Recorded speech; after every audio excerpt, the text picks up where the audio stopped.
Hello जी, आशा करते हैं कि आप सभी बहुत अच्छे होंगे भई। जैसा कि आप सभी को पता है भई, इस चैनल के माध्यम से आपको हरियाणा पब्लिक सर्विस कमीशन की तरफ से जो भी नोटिस आता है, एडवर्टाइज़मेंट है, जो भी बातें हैं वो इस चैनल के माध्यम से बताई जाती हैं। तो अगर आप इस चैनल पर नए हैं तो प्लीज़ चैनल को सब्सक्राइब करें और वीडियो को लाइक करें। अच्छा भई, एक चीज़ बोलना चाहूँगी, जो इकोनॉमिक्स का एग्ज़ाम हुआ है, इकोनॉमिक्स वाले बच्चे बड़े मैसेज कर रहे हैं कि मैम मेरे 13 क्वेश्चन हुए हैं, मेरे 12 क्वेश्चन हुए हैं। एक आध बच्चा तो भी 10 भी बता रहा है। और कंटेंट की बात बोलूँगी आपको, कोई बात नहीं है अगर आपका 10 क्वेश्चन आपने 10 क्वेश्चन भी किए हैं ना, पिछली बार 9 वाले का भी सिलेक्शन हुआ था भई, क्योंकि आपका कंटेंट मैटर करता है, कितना अच्छे से आपने उसको डिलीवर किया है, कितना सही तरीके से लिखा है। तो अगर आपके 15 क्वेश्चन अटेम्प्ट नहीं हो पाए हैं तो कोई बात नहीं है, जितने किए हैं अगर आपने अच्छे से किए हैं, तो आप लोगों का मेंस के लिए क्वालीफाई हो जाएगा। ज़्यादा टेंशन लेने की ज़रूरत नहीं है भई, वैसे भी अभी आपके हाथ में कुछ भी नहीं है। एक इस चीज़ को लेकर बहुत मैसेज कर रहे हैं बच्चे कि मैम हमें ना वो 3 क्वेश्चन जो छोड़ने थे उनको कट करना भूल गए, तो क्या हमारी आंसर शीट चेक नहीं होगी या कुछ और ऐसा? ऐसा कुछ भी नहीं है भई। कट करने होते हैं, अगर आपके पास टाइम था तो आपको कट कर देना चाहिए था। नहीं किया है तो भी कोई प्रॉब्लम नहीं है। आपकी आंसर शीट इस वजह से ये नहीं है कि चेक नहीं होगी, बिल्कुल होगी। तो टेंशन ना ले भई उसके रिगार्डिंग। हिंदी वाले और इकोनॉमिक्स वाले दोनों को ही बोलना चाहूँगी, अगर आपने अच्छा कंटेंट डिलीवर किया है, 9, 10, 11 11 तक भी आपके क्वेश्चन आपने किए हुए हैं, तो भी आप सिलेक्शन की उम्मीद रखें भई। आपका मेंस के लिए कॉल आ सकता है, क्योंकि वहाँ पर आपका कंटेंट मैटर करता है, ना कि आपके क्वेश्चंस की संख्या कि भी आपने 15 किए थे या नहीं किए थे। तो ज़्यादा टेंशन ना लें भई, अब रिलैक्स रहें। आप लोग अपने इंटरव्यू के लिए अपने सब्जेक्ट को पढ़ते रहें। साथ में ही असिस्टेंट प्रोफ़ेसर के जो तैयारी कर रहे हैं, उनके लिए कहना चाहूँगी भी, असिस्टेंट प्रोफ़ेसर की आप अपनी अभी तैयारी फुल रखें, क्योंकि अप्रैल में आप लोगों का एग्ज़ाम हो सकता है। क्यों हो सकता है? क्योंकि एचपीएससी के पास पीजीटी की ही वैकेंसी थी, अब और कोई भी वैकेंसी फ़िलहाल ऐसी नहीं है जो एडवर्टाइज़मेंट की हुई हो और जिसका एग्ज़ाम अभी फ़िलहाल लेना हो। तो सिर्फ़ और सिर्फ़ असिस्टेंट प्रोफ़ेसर की है, क्योंकि पीजीटी के साथ की ही थी असिस्टेंट प्रोफ़ेसर की। और सीएस को इन्होंने फ़ाइल भेजी हुई है। जैसे ही वहाँ से आप लोगों का एससी, डीएससी वाला जो वो प्रॉब्लम है वो सॉल्व होती है, वैसे ही आप लोगों का जो है एग्ज़ाम का शेड्यूल आ जाएगा, क्योंकि एक नोटिस पहले ये डाल चुके हैं असिस्टेंट प्रोफ़ेसर के रिगार्डिंग कि किस में इनको प्री लेना है, किस में मेंस लेना है, किस क्योंकि आपको पता होगा 3 वही सेम प्रोसेस है कि प्री होगा, मेंस होगा, इंटरव्यू होगा। प्री तब लिया जाएगा जब आपके 4 गुना से ज़्यादा बच्चे हैं, अदरवाइज़ आपका सीधा मेंस होगा। तो कुछ सब्जेक्ट ऐसे हैं जहाँ पर बहुत कम कैंडिडेट हैं और कुछ तो ऐसे हैं भई, जैसे हमारा सब्जेक्ट है हिस्ट्री, तो कोई कमी है ही नहीं। तो हमारा पहले प्री होगा, फिर मेंस होगा, फिर इंटरव्यू होगा। तो अपनी लगातार तैयारी आप अपनी बना के रखें। असिस्टेंट प्रोफ़ेसर के जो कैंडिडेट हैं, क्योंकि बच्चों के यही सवाल हैं कि मैडम पहले सीईटी की करें या असिस्टेंट प्रोफ़ेसर की करें। तो एक चीज़ बोलना चाहूँगी भई, देखो कंपटीशन हर जगह है, ऐसी कोई भी जगह नहीं है। आप क्योंकि जाके देखें, लाइब्रेरियाँ भरी पड़ी हैं भई। आजकल के जो बच्चे हैं वो कॉलेज जाने की बजाय अपनी तैयारी पर, ठीक है, कॉम्पिटिटिव एग्ज़ाम की तैयारी पर ज़्यादा फ़ोकस कर रहे हैं। क्योंकि आजकल यूट्यूब पर हर जगह भई इतना मटेरियल है कि आप कहीं से भी कुछ भी तैयारी कर सकते हैं। ज़रूरी नहीं है कि आप कोचिंग लें तभी तैयारी कर सकते हैं। आप घर बैठकर भी बहुत अच्छे से अपनी तैयारी कर सकते हैं। और बहुत बच्चे तैयारी कर भी रहे हैं। तो कंपटीशन तो आपको हर जगह मिलेगा, लेकिन असिस्टेंट प्रोफ़ेसर में देखो ये है कि कहीं न कहीं उसमें पोस्ट ग्रेजुएशन आपको करनी है, उसके बाद आपके पास नेट होना ज़रूरी है। नहीं, अगर नेट नहीं है तो कुछ टाइम पीरियड का है कि आपके पास पीएचडी होनी ज़रूरी है।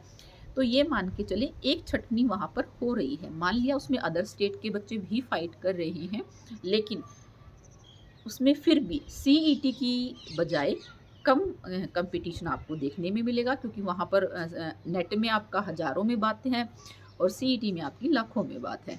और वहाँ पर क्या है कि 10th 12th graduation, post post graduation, PhD सब भरेंगे भई, क्योंकि हर कोई चाहता है कि एक बार एक जॉब आपके हाथ में हो।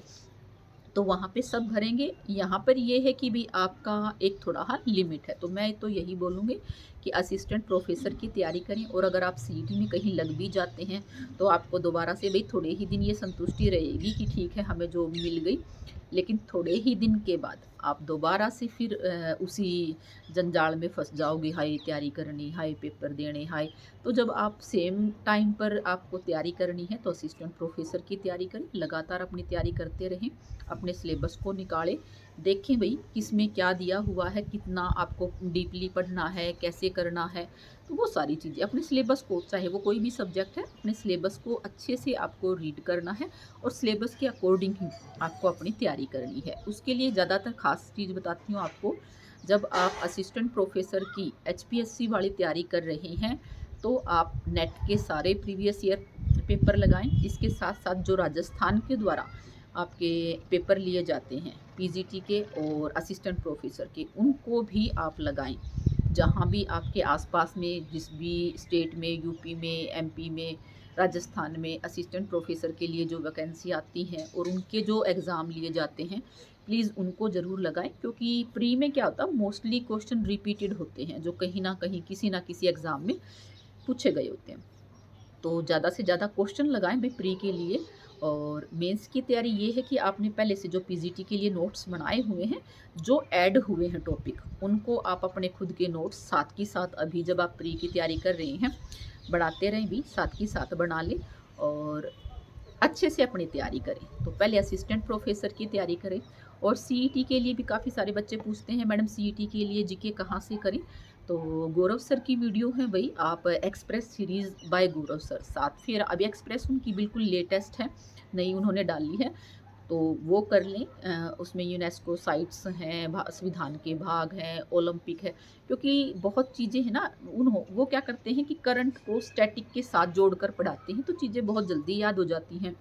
सात फेरा सीरीज़ है, इनकलाब सीरीज़ है, तो बहुत सारे क्वेश्चन उन्हीं में से आ जाते हैं। तो आप वो ज़रूर करें गौरव सर की वीडियो। उसके साथ साथ भाई अपना लूसेंट को बहुत अच्छे से पढ़ें। लूसेंट की जो क्वेश्चन वाली एक बुक आती है उसमें से क्वेश्चन आपको लगाने चाहिए। एक एचटेट का पेपर के लिए भी बच्चे बोलते हैं मैम एचटेट का पेपर कब होगा कब होगा, तो एचटेट के पेपर के लिए आप लोगों को क्या करना है, तैयारी रखें भाई। अभी फरवरी में अगर नहीं हो रहा है तो मार्च में होगा, लेकिन पेपर तो 100% होगा ना। आप है ना उन चीज़ों के पीछे लग जाते हो कि हाई डेट नहीं आई, पढ़े कैसे, डेट तो आएगी ना, पेपर तो 100% होगा, सबको पता है। अभी नहीं होगा 10 दिन बाद होगा, अभी पेपर तो होना ही होना है। तो अच्छी बात है ना, आप लोगों को एक मौका मिल रहा है, फिर जाके भाई ये मानो साल भर में जाके मौका मिलेगा, तो आप अपनी तैयारी करें अच्छे से एचटेट की।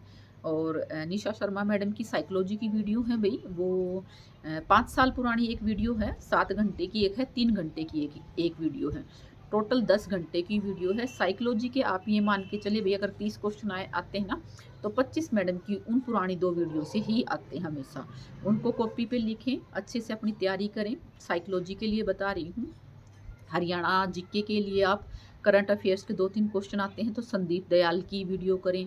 और इसके साथ साथ आप हरियाणा के टॉपिक्स, जैसे ना कुछ कुछ मेन टॉपिक हैं, जैसे आपका वन्य जीव अभ्यारण्य कहाँ पर है, राष्ट्र नेशनल पार्क्स के बारे में, नदियों का टॉपिक, 1857 की क्रांति का टॉपिक, कुछ टॉपिक ऐसे हैं हरियाणा के जो हमेशा पूछे जाते हैं। या किस डिपार्टमेंट का कोई कौन हेड है, भिवानी बोर्ड की स्थापना कब की गई, क्योंकि वो पेपर जो आ रहा है ना उसके अकॉर्डिंग।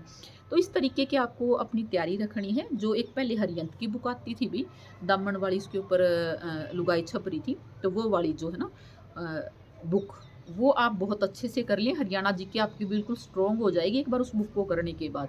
क्वेश्चन लगाएं भाई, चाहे किसी चीज़ का भी आप कर रहे हैं तो लगातार क्वेश्चन लगाएं। जितने क्वेश्चन आप लगाएंगे उससे आपकी उतनी ही ज़्यादा प्रैक्टिस, जितना आप करेंगे आपके अंदर उतना ही नॉलेज आपकी बढ़ती जाएगी। आप खुद देखना भी कितना इम्प्रूवमेंट आपको देखने के लिए मिलेगा। इसके साथ साथ आपको क्या करना है, जो जिनकी अभी डीवी नहीं हुई है, डॉक्यूमेंट वेरिफिकेशन जिनकी नहीं हुई है, उनको बोलना चाहूँगी भाई अपनी डीवी के लिए आप अपने लेवल पर प्रयास करें भाई। क्योंकि जो डॉक्यूमेंट वेरिफिकेशन है आप लोगों की, वो अगर आप प्रयास करते हैं तो पहले भी हो सकती है। कमीशन तो देखो अपना काम कर ही रहा है, लेकिन अगर आप सभी जाकर मिलकर प्रयास करते हैं, राजेश खुल्लर सर से मिलते हैं, तो आप लोगों की डॉक्यूमेंट वेरिफिकेशन टाइम से पहले भी हो सकती है। अगर आप चाहें तो, क्योंकि टाइम हो चुका है जितना होना चाहिए, 15-15, 20-20 दिन सभी सब्जेक्ट्स के रिज़ल्ट आए हुए हो चुके हैं। तो आप अपने लेवल पर भी प्रयास करें ताकि आप लोगों का जल्द ही आपकी डीवी आपको देखने के लिए मिले। और इंग्लिश वाले बच्चों को बोलना चाहूँगी, आप लोगों का फरवरी में मेंस होने वाला है, तो अपने मेंस की तैयारी करके रखें भई, क्योंकि एक आपका ही सब्जेक्ट रह गया है पीजीटी में, बाकी सबकी भर्ती कंप्लीट होने को है, बिल्कुल सिकर पर है क्योंकि दोनों हो चुके हैं। तो मेरी तरफ से आप सभी को ऑल द बेस्ट भई, अच्छे से अपनी तैयारी करते रहें।